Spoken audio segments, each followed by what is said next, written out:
लोग को कहना चाहेंगे, इस तरह से मानसिकता से हटिए। हम सब क्या है, कोई ऊंच नीच नहीं है, कोई बड़ा जात कोई छोटा जात नहीं, हम सब एक हिंदुस्तानी हैं। हम सबको एकदम मिलजुल कर रहना चाहिए, इतना हंसी मजाक करके, इतना खुशी से रहना चाहिए कि किसी को पता ही नहीं चले भैया कौन इसमें बड़ा कौन छोटा, एकदम मिल के रहना चाहिए। कहते हैं ना कि महफिल भी रोएगी हर दिल भी रोएगा, डूबेगी कश्ती मेरी तो साहिल भी रोएगा। इतना प्यार बांटूंगा इस दुनिया में ऐ मेरे दोस्त कि मेरे मरने के बाद मेरे आशिक तो क्या मेरा कातिल भी रोएगा। और दुनिया में ना किसी भी समस्या है भाई, उसका सबसे अच्छा एक टोल फ्री नंबर है। दुनिया की कोई भी समस्या का सबसे टोल फ्री नंबर है दोस्त। एक बढ़िया दोस्त बनाओ भाई, 2-4 लोगों का, और उनसे ही आप पढ़ाई लिखाई हर तरह के डिस्कस करते रहो। दोस्त से बढ़िया टोल फ्री नंबर कोई नहीं है, हर चीज़ का इलाज है। और कुछ दोस्त जिंदगी में तो ऐसे बनाओ ना जो आपकी प्रॉब्लम को वैसे ही समझ जाए जैसे डॉक्टर की लिखावट मेडिकल स्टोर वाला पढ़ लेता है। और एक बात और, ये जो अच्छी किताबें होती हैं और अच्छे दोस्त होते हैं ना, जल्दी समझ में नहीं आते हैं, लेकिन इसलिए दोस्ती बहुत अच्छे सोच समझ के कीजिएगा। क्योंकि कहा जाता है कि एक आम 10 आम को सड़ा सकता है, लेकिन 10 अच्छा आम एक सड़े हुए आम को कभी ठीक नहीं कर सकते हैं।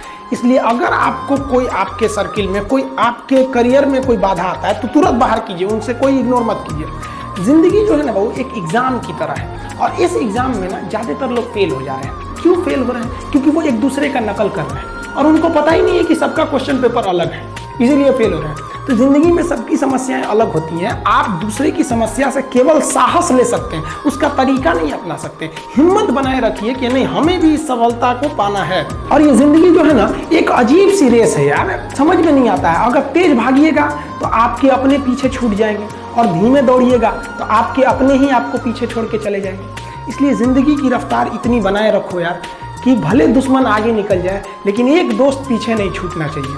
अपनी ज़िंदगी में हौसला बना के रखिए। पतंग को पता होता है कि उसका अंत एक कचड़े में जाकर होगा, लेकिन उससे पहले उसे आसमान छूकर दिखाना होता है। पहाड़ों को चीरते हुए जब नदी निकलती है ना तो कभी नहीं पूछती है कि समुंदर अभी कितना दूर है, और नदी में गिरने से तो कभी किसी की मौत नहीं होती। मरता तो वही है जिसे तैरना नहीं आता है।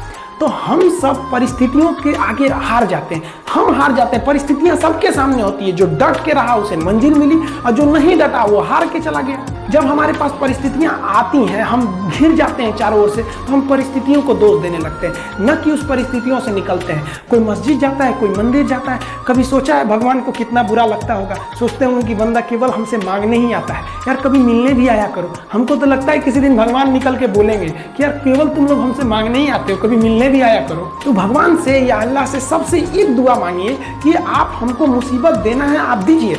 आप जिस तरह से हमें खुशी देते हैं उसी तरह से हम आपके दिए गए दुखों को भी अपनाएंगे, लेकिन हाँ उस दुख से लड़ने की हिम्मत भी जरूर दीजिएगा। और सबको अपने अपने कर्मों का पता होता है, यूं ही गंगा किनारे इतनी भीड़ नहीं लगी रहती। देखिए जिंदगी में आपसे भी कुछ गलतियां होंगी, और गलती किससे होती है? जो काम करता है, मेहनत करने वालों से ही तो गलतियां होती है। निकम्मों की तो पूरी जिंदगी निकल जाती है दूसरों में कमी ढूंढते ढूंढते। देखिए सफलता और असफलता में थोड़ा सा का अंतर है। सफलता आपका परिचय दुनिया के सामने कराएगी, और असफलता दुनिया का परिचय आपसे करा देगी। इसलिए सफल जरूर होइए। देखिए 97% लोग जो है ना वो थक के किसी काम को छोड़ देते हैं, और जिंदगी भर उन 3% लोगों के लिए काम करने लगते हैं जो कभी भी हार नहीं मानते। मेहनत बता देता है कि परिणाम कैसे मिलेगा, वरना परिणाम तो बताता ही है कि आपका मेहनत कैसा था।